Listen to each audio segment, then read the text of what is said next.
All right, President Cyril Ramaphosa, of course, jetting into London for the G7 summit taking place this weekend in Cornwall, South Africa, one of the countries invited to attend the gathering of the Group of Seven. That's the UK, USA, France, Germany, Italy, Canada and Japan. Let's discuss what this could mean for our country, and I'm joined now by international relations scholar Oscar van Heerden. Thank you so much for joining us this evening. Obviously, COVID global recovery is going to be the major talking point.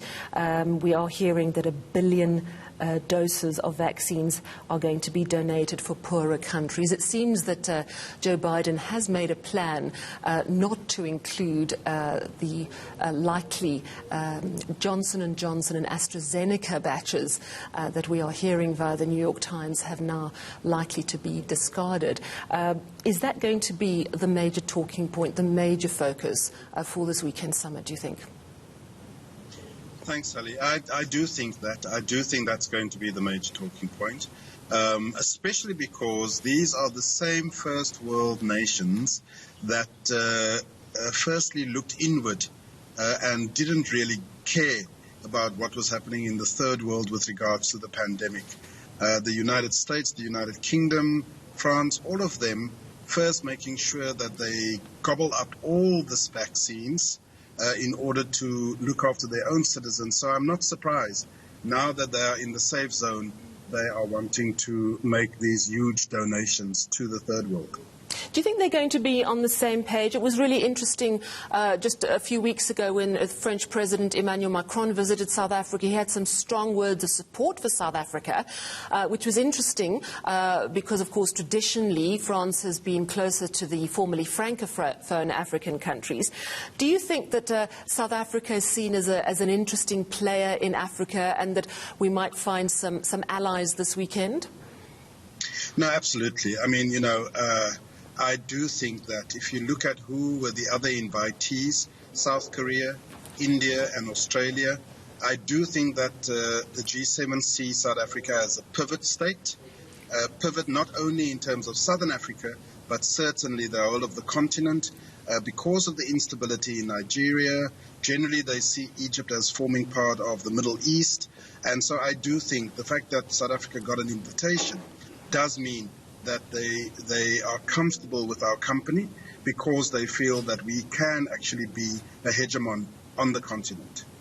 Of course, it's an interesting week for South Africa. We've seen the announcement that the threshold for embedded private generation of power is that much higher, so it's a lot easier to generate your own power, or it's going to be in the next few months here in South Africa. And then, of course, today, the news of a private equity partner for SAA. It's suggesting that maybe we're looking more and more appetizing, perhaps for foreign investors. Do you think that it will resonate well this weekend? I do think it will resonate well. As you remember or recall, Sally, just 2 years ago, or actually 1 year ago, when Richard Quest from CNN was interviewed, he wasn't mincing his words about how investors are not taking South Africa serious because of state capture, because of the SAA and state-owned enterprises. And so I think this time around, I think the President and the delegation can go holding their heads up high. We're getting a handle on state capture. We've just announced this amazing deal with SAA.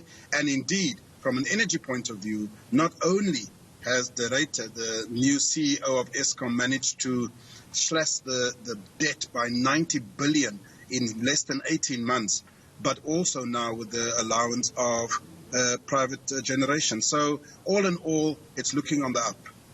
Climate change is also going to be a big focus this weekend. Do you think that that's something South Africa is going to make its presence felt? I mean, after all, even though we are looking at independent power and alternative power, we are still very much dependent on coal. This is true. This is true. Look, we do have a mixed energy plan, which talks of alternatives, green, it talks of coal as well as nuclear. So it's a very mixed plan. However, our over-reliance on coal is a worry, and I think that just like the first world countries and the G7 countries are beginning to raise the alarm with regards to carbon emissions, I think South Africa will have to think very hard about how they are going to tackle that particular problem. Of course, it's an interesting time for the G7. No Donald Trump, Joe Biden, President of the USA, not a climate change denier. Do you think we're likely to see some good decisions coming out of this meeting? Well, the fact that Biden's administration has already returned to the Paris Accord is already a good thing.